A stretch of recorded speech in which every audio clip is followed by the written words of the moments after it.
first Expert Voices Series conversations of the new year. Thank you for joining us again. This is our Winterizing Your Garden event.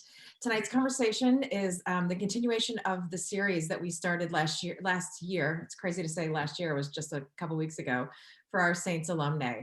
Last year, when we were required to halt all in-person events and networking, the Alumni Office started the series as a way to highlight alumni expertise to our larger Saints community.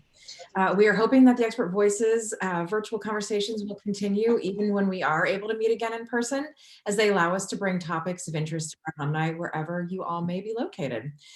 For those of you who I have not had the chance to meet in person or virtually, I'm Meredith Robinson. I'm the Senior Director of Alumni and Parent Engagement in our Alumni Office. And I'd also like to introduce Allison James, who joined the team about 10 or 11 months ago now as the Associate Director of Constituent Relations. Before I introduce our special guest tonight, I just wanted to send a few reminders to everybody. This event will be recorded. It will be posted under our past events and recordings on our alumni website page. Please mute yourself during just the conversation part. I know that we will get to some Q&A at the end, which we will ask for in the chat, but for now it's just easier for Leslie to share if you are all muted. And then the format of our event tonight will be a combination of videos and information from Leslie and sharing different things that she's pre-recorded for us. And then we will reserve the last 10 to 15 minutes of the event for question and answer. And feel free to put your questions in the chat feature. So as we get to that towards the end or kind of during things, I will try to get that information out to you as well. And check your chat as well in case there are any updates from Leslie or the Alumni Office as well. And now on to our event. Thank you, Leslie, for joining us. Leslie Keleher Harris is a St. Agnes alumna from the class of 1979. And she is also the owner of LH Gardens in Charlottesville, Virginia. After over 30 years as an educator, coach, and passionate home gardener in Greenwich, Connecticut, she's a native Virginian and UVA alum. Leslie decided to take her love of horticulture to the next level. She studied horticulture and design at the New York Botanical Gardens and apprenticed with Cora Burnham of Sanctuary Gardens in Connecticut. Upon relocating to Charlottesville in 2014, she officially launched LH Gardens. As her team, client list, and experience have grown, Leslie has branched out into speaking and teaching about horticulture. Leslie, is there anything you'd like to say before we play the first video? No, I'm just thrilled that everybody's here, and it's I hope that there are some things to learn, but really it's kind of just like a basic garden tour. But very happy that you could join us here tonight. Great. All right, I'm going to attempt to share my screen. Here we go. And this will be our first video. And let me know if everybody can go ahead, can see this. Hey, this is Leslie Harris. And back in the 1970s, oh, and this is Ginny. This is Ginny Harris. And she wanted to be introduced, and now she can wander. Back in the 1970s, I was better known as Leslie Keleher when I went to St. Agnes School, which is now the wonderful St. Stephen's and St. Agnes School. And I am talking to you tonight as an alum, and I'm very happy to share with you some ideas about gardening. So in the interim, I went to the University of Virginia with the guy who's doing the videoing here. And after that, we moved up to Connecticut for over 30 years. And I was a high school Spanish teacher. Thank you, Domingo Alvarez. I still keep up with some wonderful teachers that I had, and really great role models. And they will be in no particular order. And I talked to Gudrun Callahan just a couple months ago, and Kathy Jenkins, and of course the wonderful Shirley Keith. So I loved St. Agnes. I love that it's St. Stephen's and St. Agnes now, and I'm really happy to talk to you all about gardening and gardening. It's a strange concept, but I'm going to show you some things. About 7 years ago, I started my own gardening business. But what I really like to do is garden here myself. So I am a professional gardener, but I consider this place my playground. And It's come a long way, but it's still a new garden. But I want to show you some things in it. So this front part of it, and we're very close to the University of Virginia, by the way, where we met. And this front part of it is always very neat because I am cognizant that I am professional. In summer, you can't even see these evergreen bushes here. And some of the perennials are like 7 feet tall. So this is just exuberant perennials in summer. And it's a wonderful space. This is my commute from my front door behind you there to my trucks. And so I just love this. There are a lot of walkers in this neighborhood, and they tend to like this area too.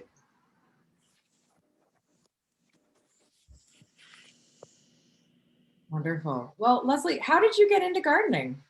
Well, so that's a funny story. I had my first little baby boy, who is now going to be 35 in a few months here. He was a big sleeper, and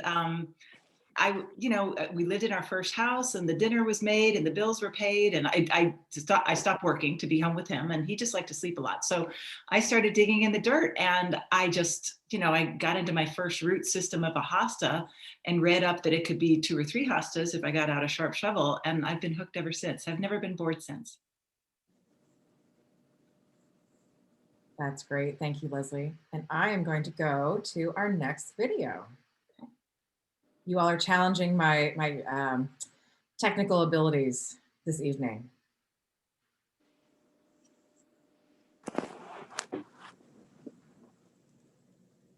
So we're still in front, but I want to show you something that I just made like last weekend. It's a little new part of the garden. I've got some wonderful hollies, some hydrangea, azalea, a nice brush pile. Isn't that beautiful? That'll be picked up later. But I made for myself, because as you know, we haven't all been feeling all zen all over the country lately. So I made this little thing for myself. This bush was here, and I put some gravel on top and rolled these big stones into place. I'm keeping the, oh, by the way, we all need a little zen because my neighbors are doing a construction job next door, so please excuse. But it's just a little section of my garden, so tiny, it's going to be easy to maintain, and it's just going to make me very happy. I want to show you another favorite part of my garden, which there are 10, but 2 in this corner. Come this way. These are my compost piles. There's one here. So I put that one up against that retaining wall, which was fun. Here's a freestanding one. I put everything in my compost piles.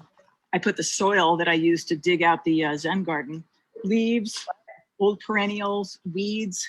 I'm not very scientific about it, and I surely do get weed seeds when I use the compost as mulch and to put over soil to make my garden healthier. But I don't mind, because I love to garden, so I don't mind editing out what wasn't supposed to grow in that particular spot, like say tomatoes in the shade garden. Leslie, what do you do with the compost once it's finished?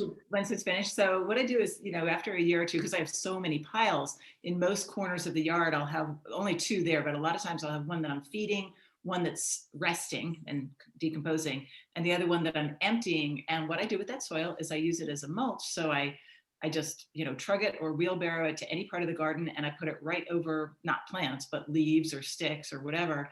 The idea of no dig gardening has come on strong lately, because studies have shown that the little nematodes and worms and all those little organisms will come up and get the good stuff. So you don't have to go digging it in. So you just lay it down over. I use food compost also. Would you like to hear about my food compost? Every little banana peel becomes something good for the garden there, Meredith. And it can be really smelly. There are ways that I do it so that we don't have pets, fruit flies in the kitchen. So I try to use everything, and it really has fed the garden well. This is a new garden on Virginia clay, and the plants are coming good because the soil's coming good. That's great. Okay, here we go. Sharing again. Next video.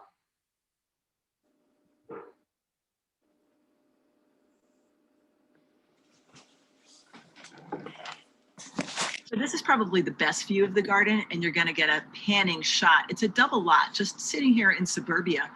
But one of the best things about this area is that it probably was just woods about 150 years ago. So we have some amazingly wonderful tulip poplars, some of which are, so big and so old. Tulip poplars do grow fast, so they might not be much over 100 years old, but we've got some massive trees. If you look down, most of my garden is woodland. I don't know if you all can see, the sunlight is just hitting that coral bark maple right there. That's one of the probably 10 trees that I've planted on the property. I haven't had to plant a lot of trees because there's so many good ones here. You can also see the water feature, which we're going to talk about when we get down closer. And then because of a drainage issue, we have the happy solution of a fire pit, which has been, hey, really handy lately. So we can see our friends outside and build a big fire. Then from there, the stream continues all the way down and we have a nice, fairly flat lawn to play games with our grandchildren if they ever get to visit us. That'll be great. I have a vegetable plot, which is close to us here, grow tomatoes on that tutor.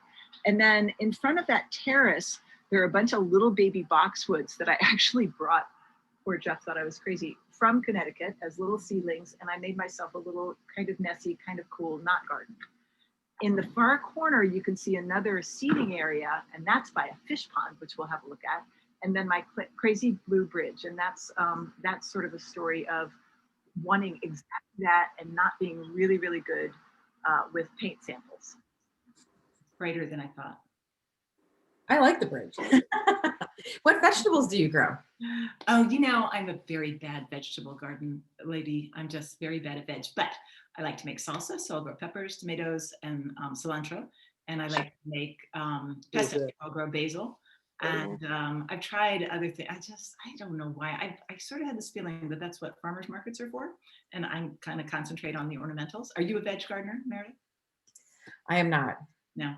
I think that we have other skills, right? Yeah, right. Well, before we go to the next video, are there any questions that anybody might like to ask Leslie before we move on? Nobody wants to embarrass me. That is awesome. Come on, Con. I got a question, Leslie. Okay, Patty. I recognize your voice, Patty. It's about butterfly bushes. Yep. Our butterfly, we moved to Western Pennsylvania now in November, so it's a totally different weather pattern here. And in the summertime, we're noticing that the butterfly bushes, some are staying large and some are not getting big anymore. We need to fertilize them or? Those are some of the toughest, and they're actually kind of an invasive plant. So do mind your seedlings because they can populate the woods. The reason that's bad is that they can take over for plants that actually feed more insects. So we don't want, that's the problem with alien invasives. That's why we don't want too many of them.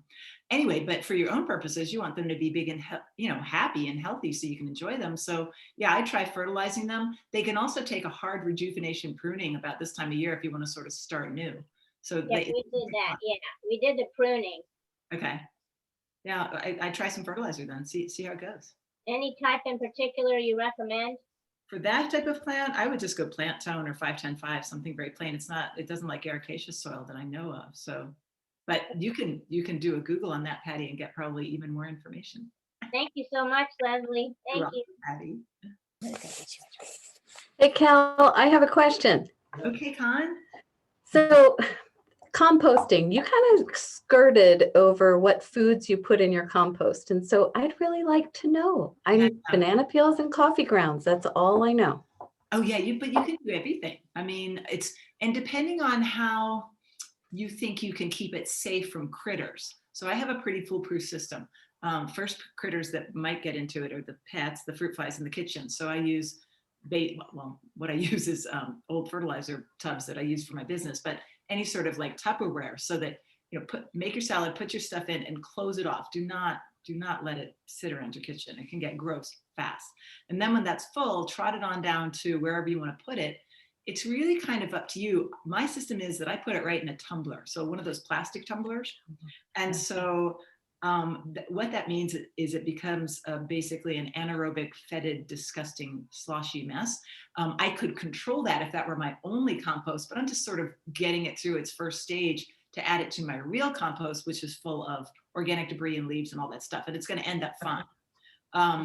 But I would suggest that whatever you do with food, that you either take it to the middle, take it far away from your house, or take it to the middle of another compost pile that is not food, so that food, as it's going away, banana peels are still somewhat recognizable to noses keener than ours, that they're not going to get to that very easily.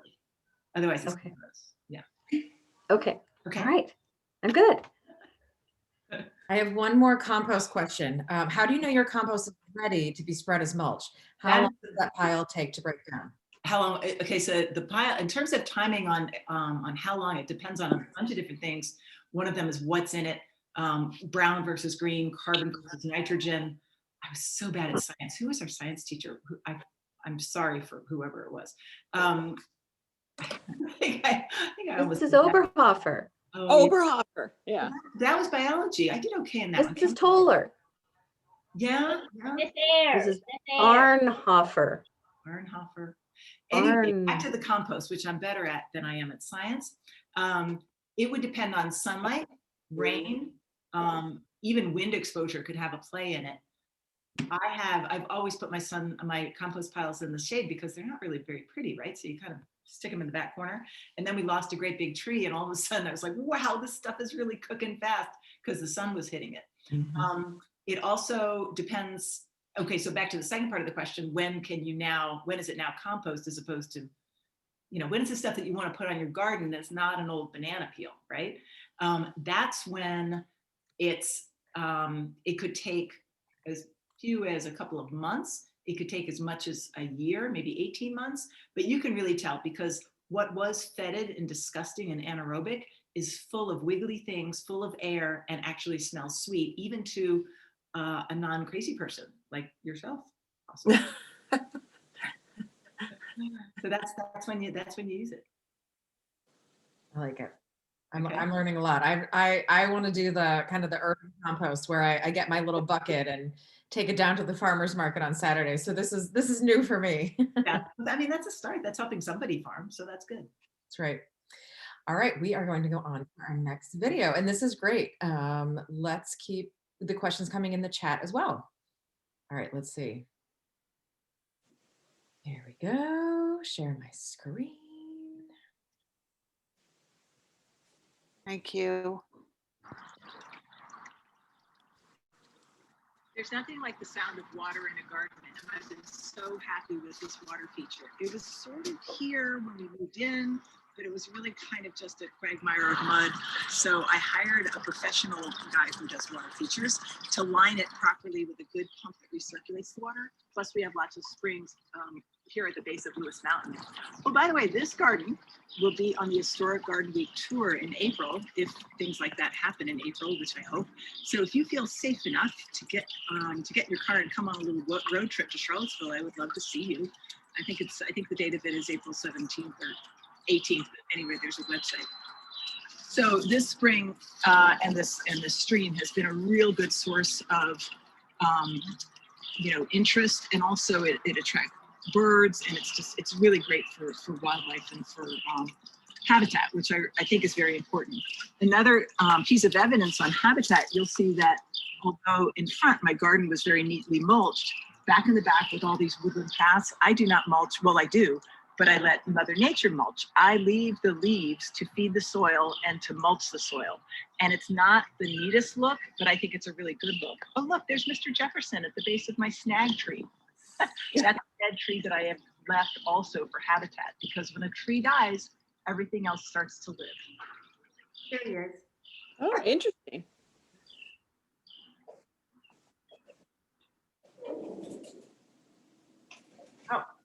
How long do the leaves do they last as mulch?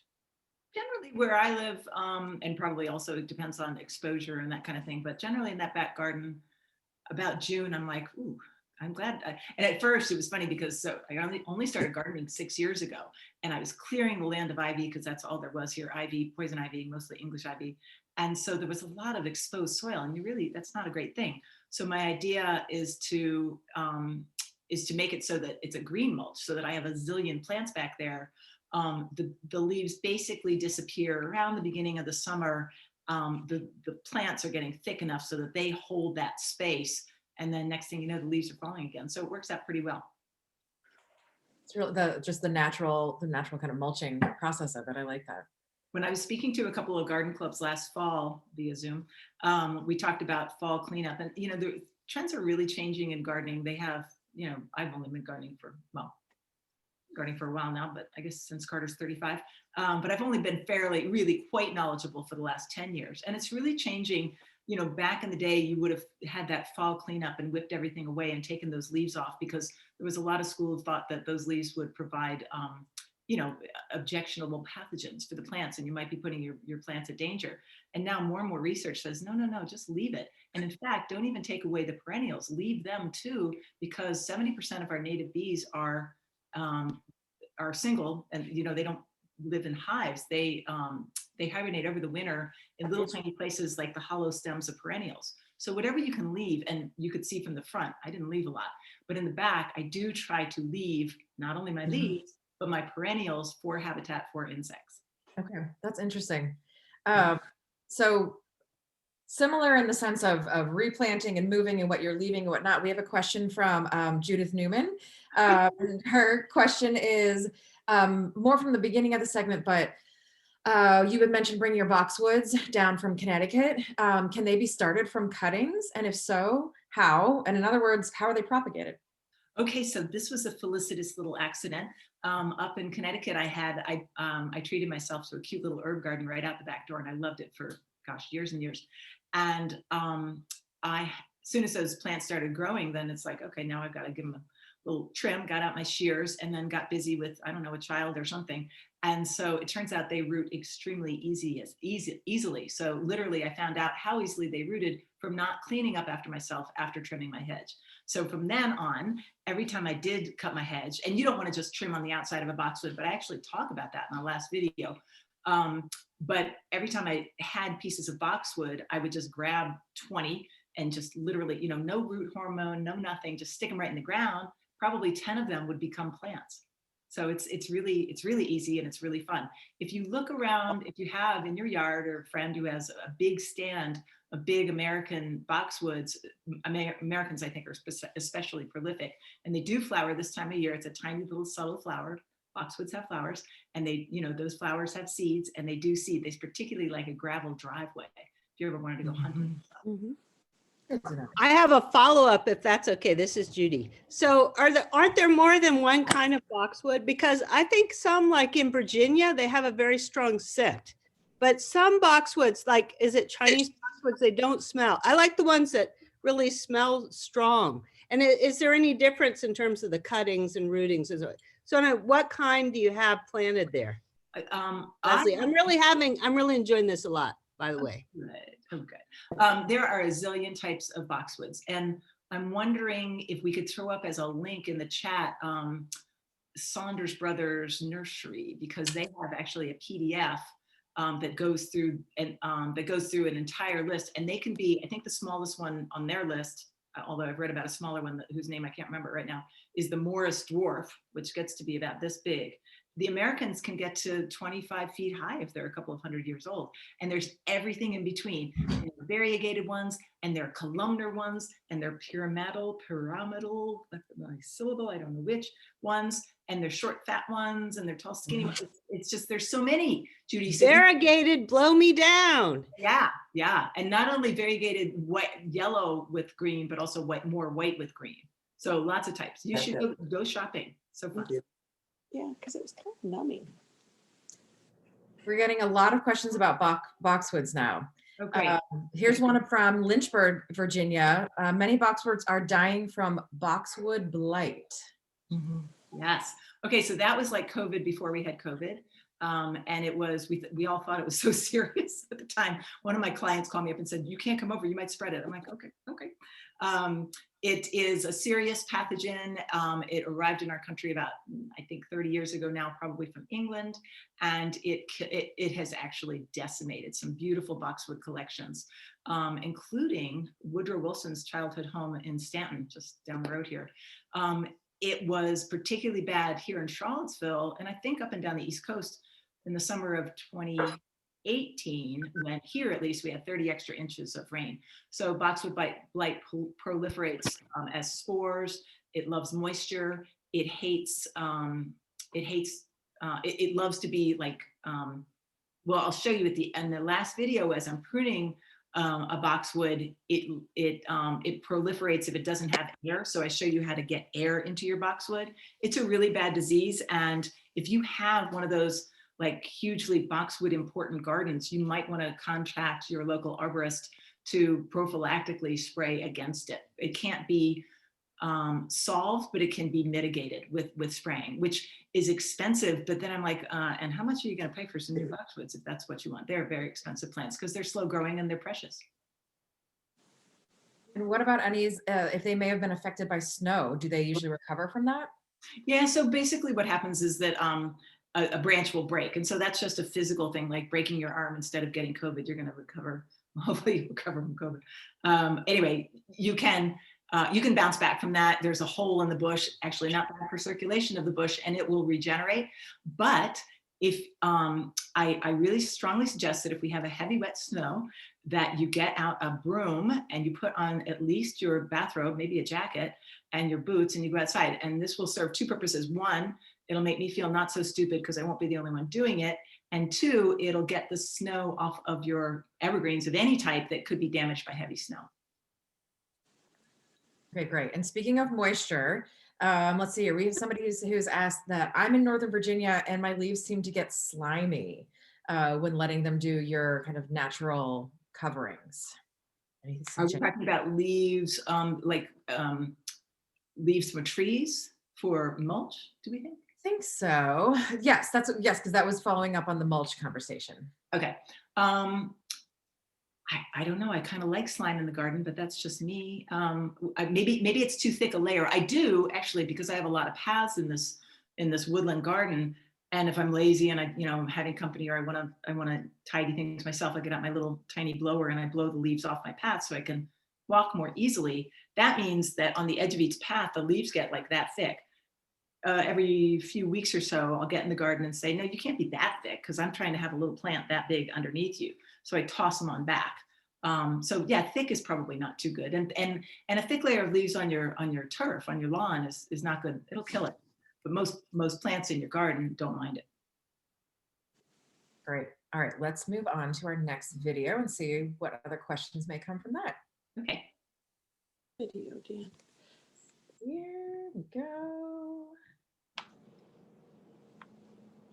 All right, let's walk along the lawn. I'm going to point out a few plants to you and you can see the water feature, which is really very pretty.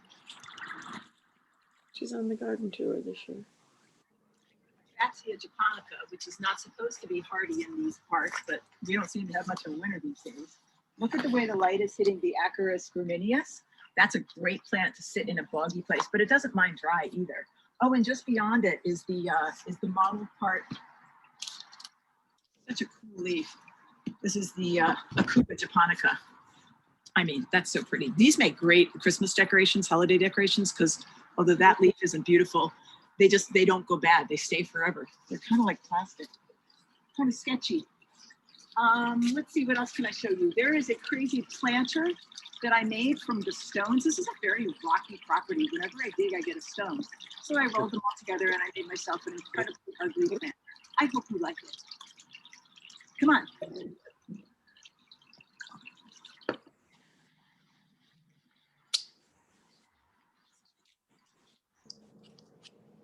Can you see my fish? They're a little bit shy.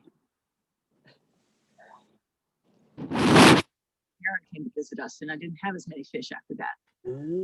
Looking healthy. And then what else? Compost piles in the corners of the yard, which are not the pretty part. It might be a stream coming through there. And then if you see some ugly piping, which Jeff has so kindly tried to camouflage, that's actually a water conservation system. Because we live at the base of this little mountain, we gather the water that comes down the street and we put it into water tanks so that I can water this part of the garden for free. How good is that?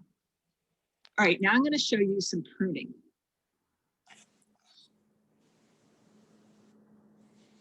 Leslie, The sound on that one wasn't too great, but what I said about the fish is that a great blue heron came to visit my pond last year. Jeff and I were having a beer out on the porch that looks out over the pond, and we're like, what is that? Like a 747 is landing in the yard. And I realized that my collection of little fish was compromised, but we've been shopping since. Too funny. I noticed what you were wearing a tool belt. What tools were you wearing? So my everyday tool belt that I strap on is something that every gardener probably always has, which is hand pruners. And my favorite type, Felco is like the go-to, and everybody's like, oh, I have my Felco. I've had them for 45 years, and I sharpen them all the time. Well, I found out that Japanese make a really good hand pruner, and it's called Okatsune. If you want to type it in, Alison, it's Okatsune, and it's on Amazon. And it's they make really good products. And not only that, but my horrible old hand was getting a little arthritic because I've been doing this so many times. That's the problem. But the other tool was introduced to me by one of my crew. I have 6 ladies working for me. I've had the occasional male, but usually we're ladies in the garden. And my dear Sarah, who is gone off to farm and do a farm to table deal. She bought some land up in Orange, but she was such an excellent gardener, and she was wearing she was the first one I saw or worked with who was wearing a soil belt, a soil knife all the time. Some people call them hoary knives, but anyway, it's just everything thing. So it does everything that the hand pruners won't do, including it's your spade. Well, if you really need a shovel, go to the truck. But you can dig holes, you can cut things, you can weed so easily. You can threaten people. If you wear them in supermarkets, you get some really great looks. So it's an excellent tool. Hoary knife. Yeah, or just soil knife. Soil knife. And you can get a good one from A.M. Leonard, which is a good purveyor of all garden things. And I know you pointed out and you mentioned how you're at the bottom of a little mountain and with irrigation. Do you have in-ground irrigation as well? No, and that is intentional. I think if I had all the tea in China, and they are expensive, those systems, I don't think I would do it. And the reason is I might hire somebody to come stand with a hose so I don't have to do it so much if I had all the tea in China. But I really do believe that individual plants, I haven't organized my plants so that these ones need this amount and these ones need that amount. And so there's no irrigation system like a person. And the other reason is that I want my plants to be tough. I do not want to spoil them. Once that, I'll water something in to get it going. But after that, it better be able to exist without me, or else it probably just won't exist. And that's a shopping opportunity, I think. Great. So I know that we were talking about tools and things. There's a pruning question. Just a reminder. Wow. What is that? Thank you. Still a little. Let's see here. Allison, if you mute everyone. Did I mute myself? Okay, let's try this again.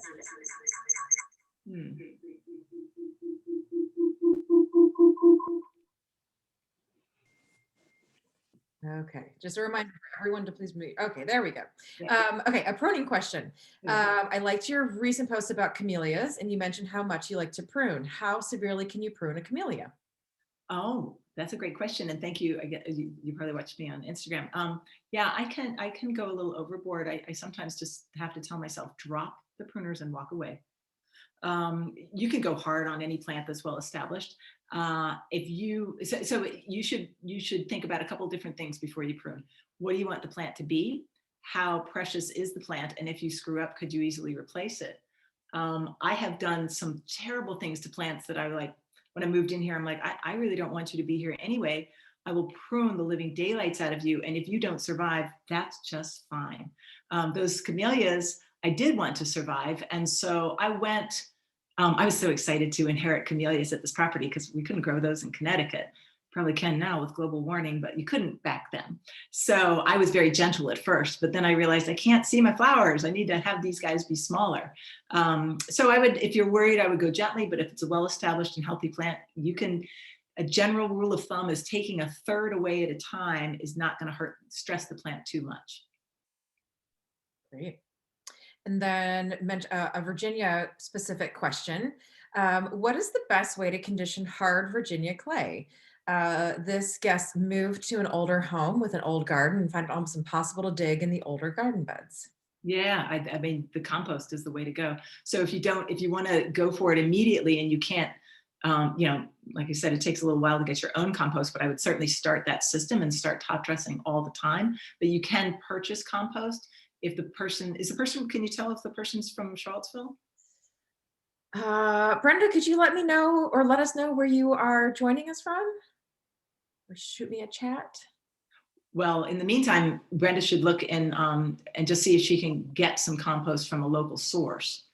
Or even if she knows people who have horses or chickens or anything like that. You never want to put in hot waste because that's too much nitrogen. But if it's leveled off, if it's older, if it's aged, that can be added. It doesn't have to be dug in. It can be just used as like mulch or top dressing, and that the good stuff will break down into that clay. It'll take a while. And if you want some instant gratification, there's nothing wrong with getting your shovel out and digging that stuff in. But if you just generally do it over time, you can save yourself some work by just laying it on top and letting the worms do the work. Okay. Brenda is joining us from Lynchburg. Oh, okay. So I don't know. We have a good source here, Brenda, but just see if you can find a source for some good stuff down there. Okay, great. And now we are going to go to our last video. Share my screen one last time.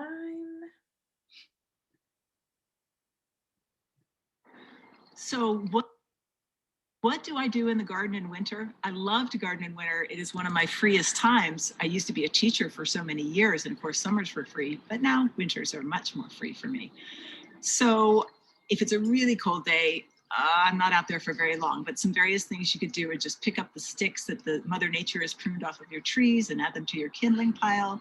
You can clean up after Ginny. You can clean up after Ginny, or you could more probably clean up after your own dog. And then also looking after the birds, making sure that your feeders are full. Those are good little chores. I love to prune in winter. So let me show you a couple plants that I concentrate on. This is an azalea. If I prune off some things from this azalea, I'm pruning off next spring's flowers, but I'm gonna do it anyway. And here are the things that I do. I prune off the crazy bits. That just doesn't look, I'm never gonna miss that flower. There are gonna be a bunch of other flowers, and it's gonna shape this shrub a little better. Here's a different type, and I'm gonna prune what's really, really low. So this branch is basically growing right along the ground. No one's gonna appreciate those flowers. They're underneath all the other branches. Anything that's crowded, anything that's diseased or dead, anything that's crossing, rubbing, that could lead to disease, those things should go. Let's take a look at some roses right over here.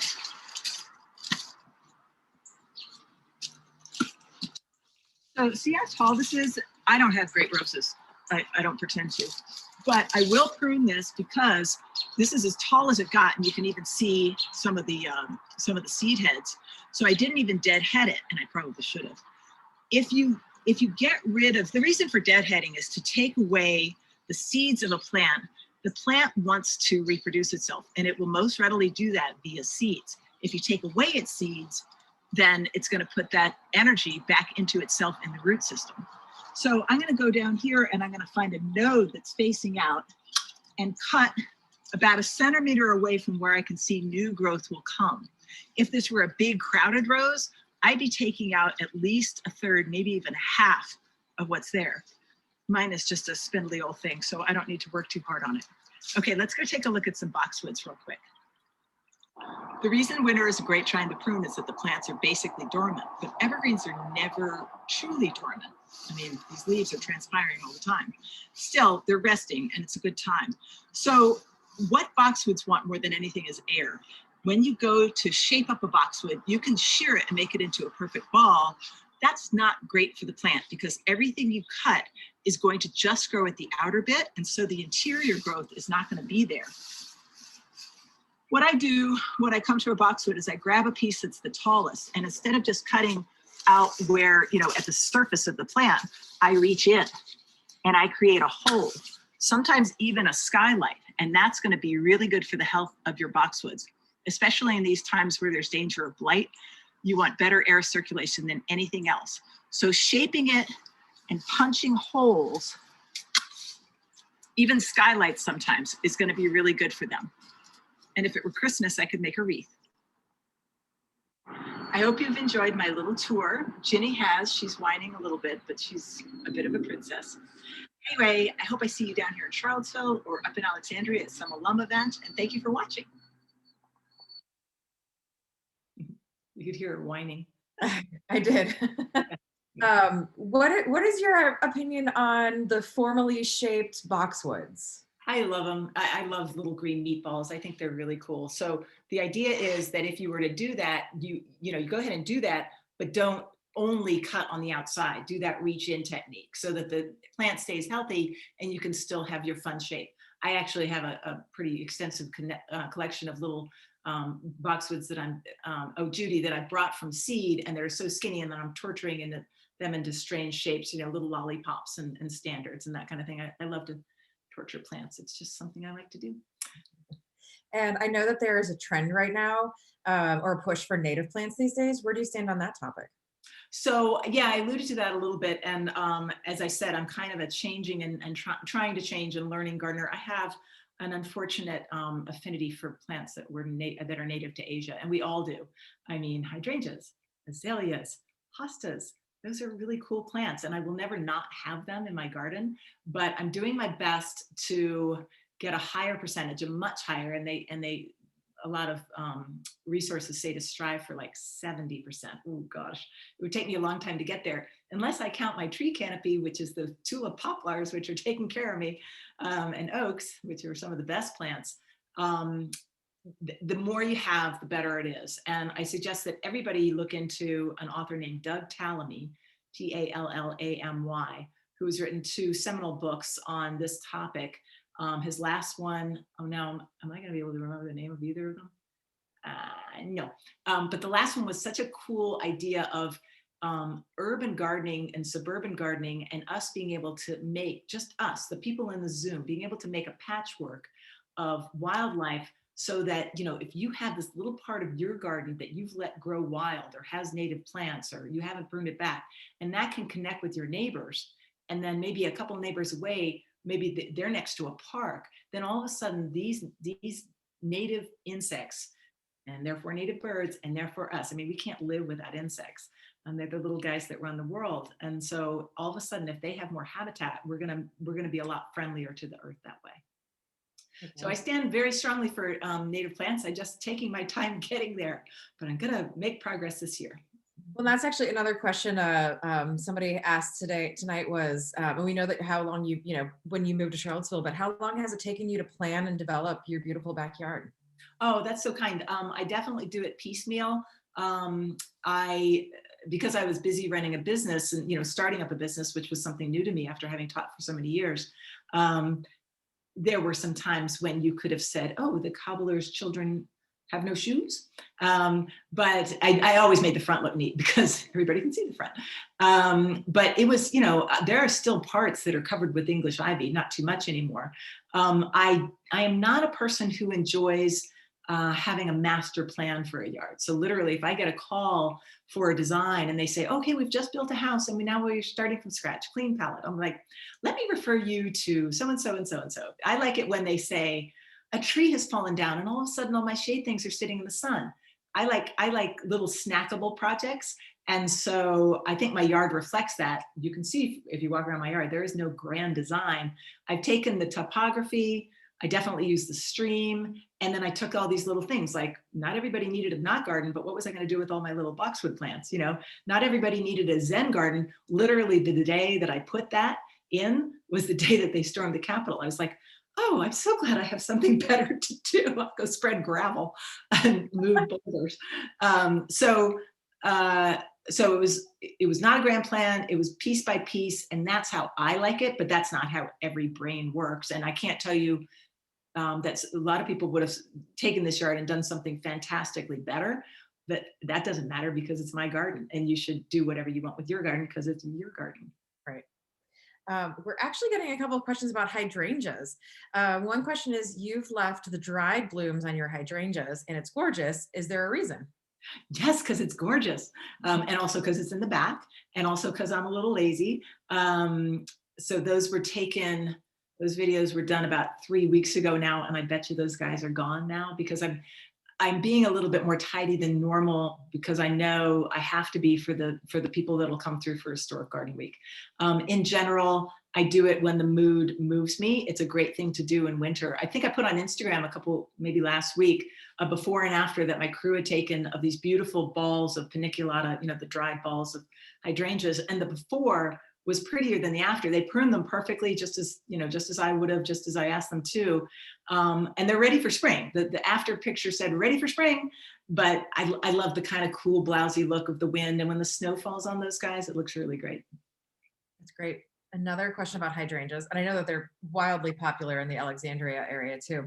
It says, we moved into our house 2 years ago and my hydrangeas are spindly and have hardly flowered. Can I do anything to revamp them? Well, there are so many different kinds of hydrangeas that would probably need to know exactly what it was. But in general, if it sounds like they need more sun, I would think. So maybe move them to a place where they might be happier. Find out what type they are. The macrophylla type, the big leaf type, the mop head type would not be happy in full sun, but if it's that type, they might need more sun. The other two types, well, there are kind of 5 types, but anyway, the other 2 major types, which are the arborescens type like the Annabelle and the paniculata type like Limelight or Pinky Winky or the cultivars like that. Those guys can be, they'll bloom in shade, but those guys, the arborescens and the paniculatas, can be in full on sun and they won't pout. So maybe more sun, maybe some fertilizer. In that case, hydrangeas really love the ericaceous soil, so they would like hollytone. So they like the high acid. Right. Another product question. Is there a particular style or brand of gardening glove that you like? Yes. Now what is the name of it? But it's more of a, I think you can get them on Amazon, but it's like the kind, the kind that has color here, and you can even use your iPhone, and neoprene or something like that. Oh, I can't remember, and I'm really sorry. But they are not quite disposable, but I don't think you could probably wear them more than 10 types, and they generally come in bright colors. If you hop on Amazon, and they come in packs of like 6. So if you hop on Amazon, you'll probably find something good. That's great. Another question is, after talking about your camellias, have you noticed the effects of climate change on your Charlottesville garden? Are there any specific signs? Well, having lived here so briefly, I would say it would be hard for me to judge. I was incredible. So, Virginia girl moves up to Connecticut for 30 years, gets really kind of cranky when she has to wear mittens in April, cannot wait to move back to Virginia. And our first winter in Virginia, the polar vortex happened, and it was colder than I've ever felt in Greenwich. I was like, what? But since then, I mean, I'm looking at the extended forecast here for us now, and we're generally in the 40s in the day, which is not really right. We should be probably in the 30s in the day. So I personally don't have enough time. I haven't had enough time to be able to gauge that properly, but I'm pretty sure we're getting too hot. And I know I have some plants outside that I'm not pulling in that are making it through. And that, yeah, we're getting warmer. Yeah, for sure. I've definitely noticed that too, when things start getting green that I should not have lived through the summer or through the winter in the spring. So yeah, it's crazy. And I think our last question, unless I missed one, is what do you do to prevent aphids? Oh, Neem oil is probably the best way to go. So, we garden organic. I garden totally organically. If I had aphids on my plant, I would probably just get the garden hose and try to blast them off. But we have to be a little bit more attentive to our clients. So we do use neem oil, and that means we mix it as a spray. It will kill the little aphids. It'll kill other bugs because it's an oil, and it's like, they can't move, they can't breathe. They're covered with oil. Or and it's also fairly toxic to them, but not to the plant and not to the earth. Because the neem plant is a plant. And so we can sometimes do neem oil dumps into the soil, and that makes it so that that plant does not taste good to a lot of pests. Great. And then I see, Sheila, you have your hand raised. Did you have a question? I did. It goes back to boxwood and natural leaf clippings and mulch. I know boxwoods need a lot of air. What about mulch on the base? Good question. Really good question. They don't like a lot of mulch. And in fact, many woody plants don't like a lot of mulch. So, but let's talk about boxwood specifically. they particularly don't like a lot of mulch and they need air. I have clients that I'll start out at and they'll have this beautiful row of boxwoods and they'll have Pachysandra or Vinca, periwinkle or something growing up in it. And I say, oh, could we either remove that, or we'll call it a DMZ, a demilitarized zone around the base of the plant, because that's another source of air entering not only up into the plant, but into the soil. And that's important for them. So boxwoods, and then just a general hint for those of you who have landscapers who come and mulch your land, which is smart because it's good for your back, probably not to do that yourself. If you check about your woody plants after your landscapers come, landscapers are generally not certified horticulturists. They're busy guys. They don't have time. They may not know, but no plant wants mulch right up to its wood, not trees, not boxwoods, not hydrangeas. Go around and do this after they've come and get some air at the base of your plants. I didn't know that. Yeah. That's really great. If there aren't any, I guess I should say, are there any more questions before we wrap up and thank Leslie and everyone for joining us tonight? Gosh, I feel like I've gotten off scot-free. I thought there was going to be like something like, why didn't you block that girl out when she went up for the offensive rebound in that game? Or, you know, what were you doing in Georgetown that night when you were a junior? Or Well, I do have a question from your sister asking about a fox. Is it Kim or Sue? Kim. Sister. Kim. Kim, sister Kim. I don't know if Sue could be here tonight. So the fox, I have not seen the fox lately, except I haven't seen the healthy fox. I'm hoping I have a huge population of foxes in my yard. I see them and they prance around and they come within 10 yards of me. It's so fun. But Jeff and I were sad enough to see a little fox who went limping through the yard the other day, and he was drinking out of the pond and he curled up in the sunshine, and I think he was very sick. And I'm like, what could we do? And then we discussed, and I don't think there's anything you could do for a fox who, you know, I think it probably nature took its course. But we love our foxes, and we hope that our foxes love their moles and voles, and even bunnies. Go for it, guys. Oh, well, Can I great. ask a question about native species? I live up in Arlington, and I was curious. We just bought our house, and we're kind of starting from scratch. And I was kind of hoping to start a pollinator garden, but also want to like kind of honor native species. Do you have any recommendations for something like that? Yes, one of the best plants you can buy is butterfly weed. So that is the Asclepias, Asclepias. There are a bunch of different types. There's a bog one, but that can be in dry. There are annual ones that are orange. There are pink ones. There are white ones. And they are larval host plants for the monarch butterfly. So go for that one first. Very important. And then, gosh, Echinacea Rudbeckia. So Echinacea, what do they call that? Coneflower. Rudbeckia, which is generally called black-eyed Susans. And what are some other good ones? Baptisia australis, which some people call, what is the common name for Baptisia? Well, just Baptisia.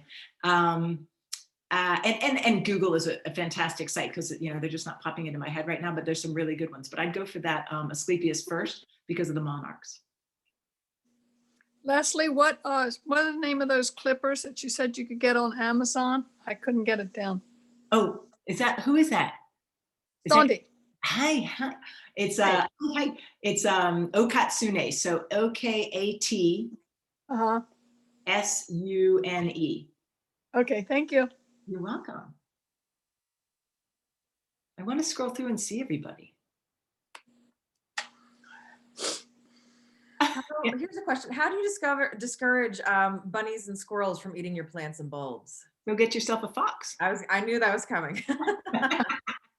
I don't know. You gotta get a fox.